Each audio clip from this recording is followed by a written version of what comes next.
when I think about what I'm doing here in these blogs and what maybe is the most important thing and what I feel like is my contribution to the internet is that I like to get into the reasoning and the thinking behind the propaganda that we are subjected to on the daily by the establishment media.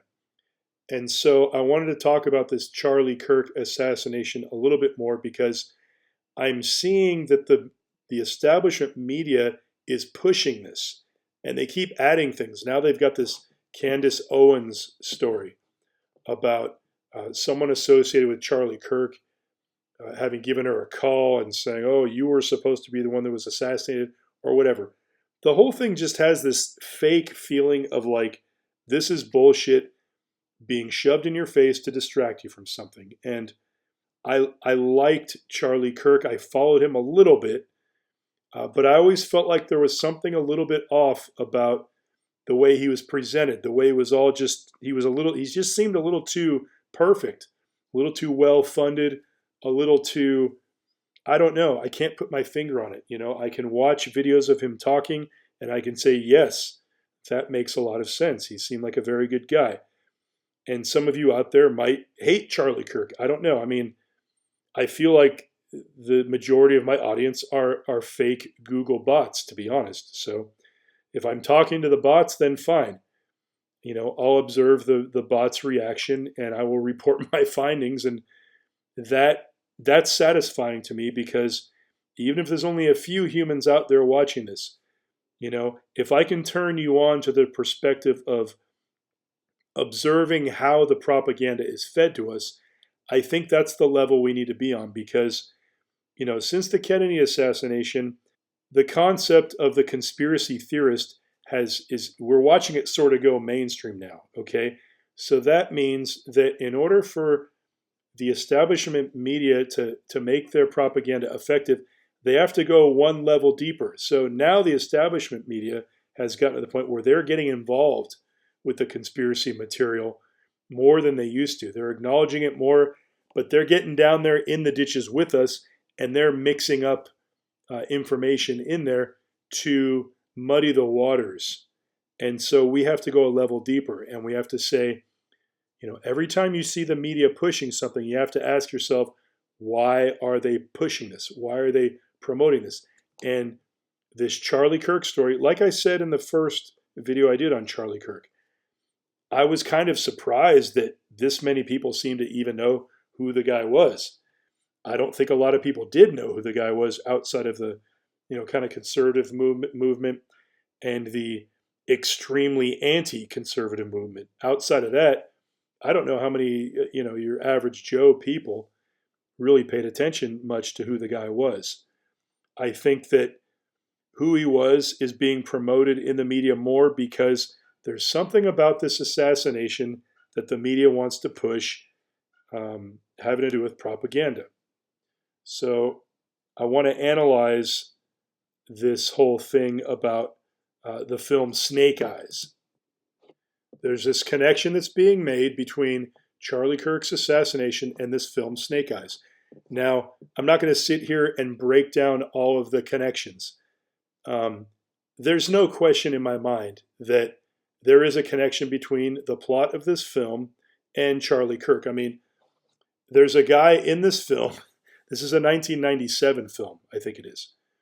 There's a guy in the film who's a politician, Secretary of Defense or something, and his name is Charlie Kirkland. And he gets shot in the neck by a Palestinian terrorist. He gets shot at this boxing event where this guy's throwing the match. And the guy who's throwing the match is named Tyler the Executioner. And we know that that was the name of the guy who shot Charlie Kirk. It's Tyler Robinson, right? I'm just going from memory here.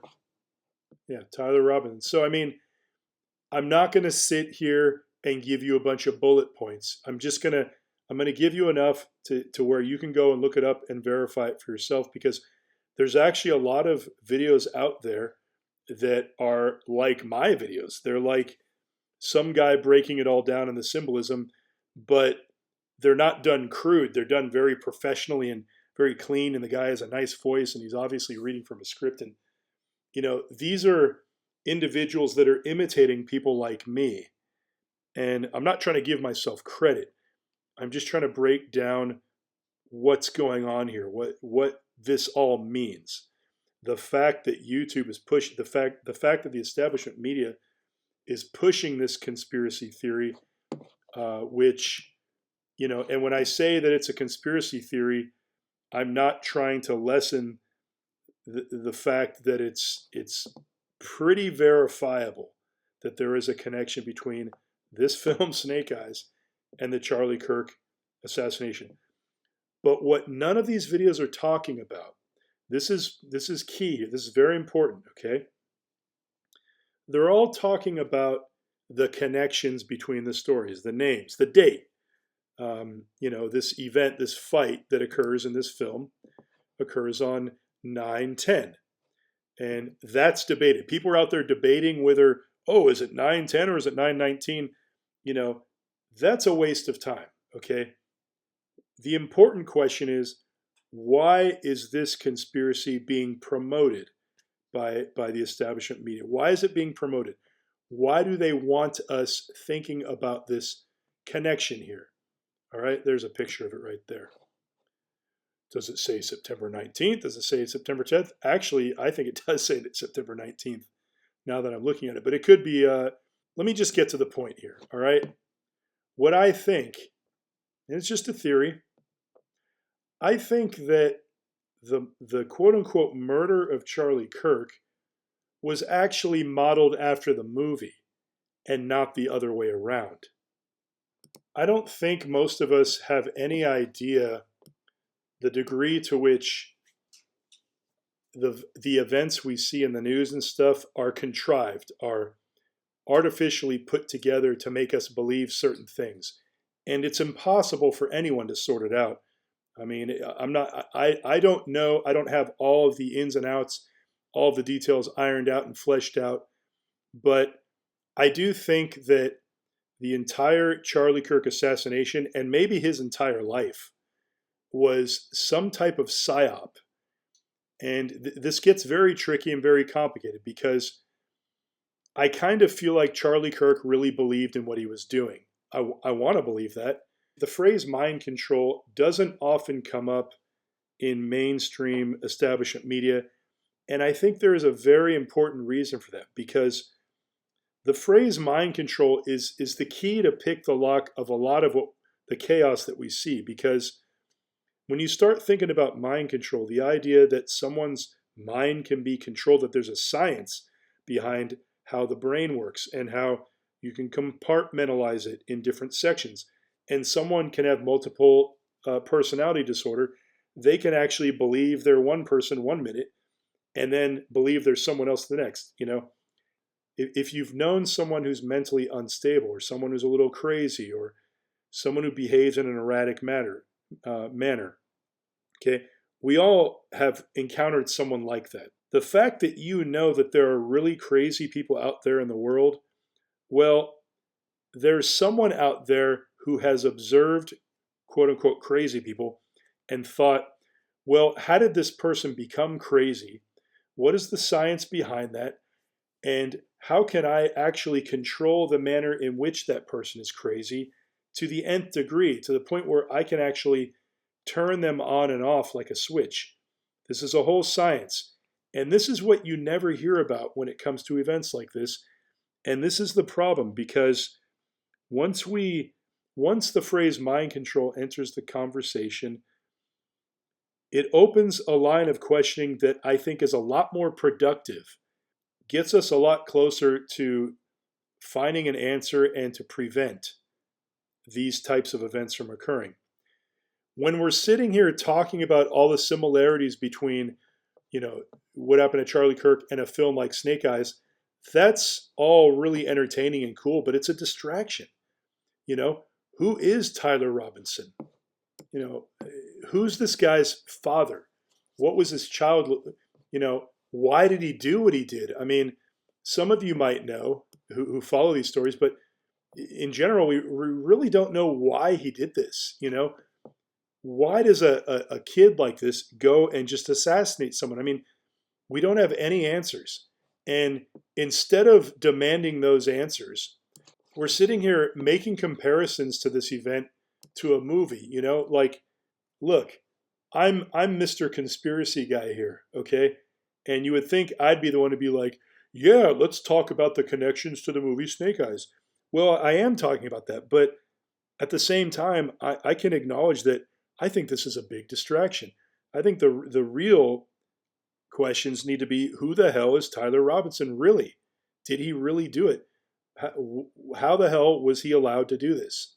I mean, it's all a distraction, and I think the reason why I've got so many bots on my channel. I mean, YouTube is allowing me to exist on here, okay? And it may sound strange for me to say this, but I think the reason YouTube is allowing me on here and that they're even sort of boosting me slightly is because Google likes conspiracy stuff to a degree, because they want to create white noise and they want to muddy the waters. Google's hope is that that's what my blogs are doing. If they don't think I'm doing it enough, they send their bot armies in to control the perception of the people watching my videos. And I know this because, I mean, almost every comment on my pages are from bots. And, can I prove that 100% to you? No, I can't. But I'm at the point now where I can just see it so quick. And I talk to these, I didn't used to interact with a lot of my comments. I didn't used to get a lot of comments. But as soon as I started posting about the Kurt Cobain was murdered, and, they just came out of the woodwork because there's obviously an algorithm out there on Google, as I've stated, that is their job is to control the narrative around Kurt Cobain and muddy the waters around it. Now, that same bot army might trickle out a little bit into other topics, but it's very much concentrated in that, the Cobain stuff. But I digress, as usual. Getting back to the point, the thing is, I think that this whole Charlie Kirk thing is a psyop to cover up the truth, which is that his assassination, I think, was intended like so many other false flag events. Now, when I say false flag, I don't mean that there was no blood, that nobody was killed. People get killed in false flag events, okay? But what makes it a false flag is that it's contrived in such a way to make you believe that certain things happened a certain way when they did not, okay? I'm not saying Charlie Kirk didn't get killed. I'm saying that the entire event, I believe, was contrived to get a certain reaction. And that reaction is a civil war between the right and the left. And it's just one of many attempts that the establishment has been contriving to try to foment that civil war that they want. They want division, divide and conquer. I feel like I say this so much, it's like a cliche at this point, but it's that simple. And I just hope that if there are any humans actually watching my channel, that you consider the idea that the establishment media has not only has gone one level deeper, and they're swimming around with us in these conspiracy theories here to the point where they want to get control and they want to dictate to us what we think of and which conspiracy theories proliferate and what they are. They want to tell us what to think on all levels. And they're stooping down to our level, us conspiracy theorists. So we've got to notice this and realize when we're being distracted. And it always comes down to the basics, who did what, why, what was the motive? I mean, do we know the motive of Tyler Robinson? No, not really. I mean, there's information out there. I honestly haven't sat there and exhaustively looked at all the details to come to a conclusion, but I'm sure most of you haven't either, because we're too busy looking at this stuff. This is the new TV. These are the new, the establishment, they realize that people aren't as interested in just standard entertainment as they used to be. You know what the new entertainment is? This. because this stuff is fascinating and it's going mainstream. Conspiracies are going mainstream, which means that we've got to be extra vigilant if we want to unearth the truth. We have to dismantle everything that Google and the mainstream is promoting. Dismantle it, and you just ask one simple question: why are they pushing this into our faces? What are they distracting us from? How do I find the actual truth? Do I find the actual truth from confirming, comparisons between these two films, or do I find the truth by focusing back on the incident and what we know about it and what we don't know, and asking the question, why don't we know these basic facts here? Still,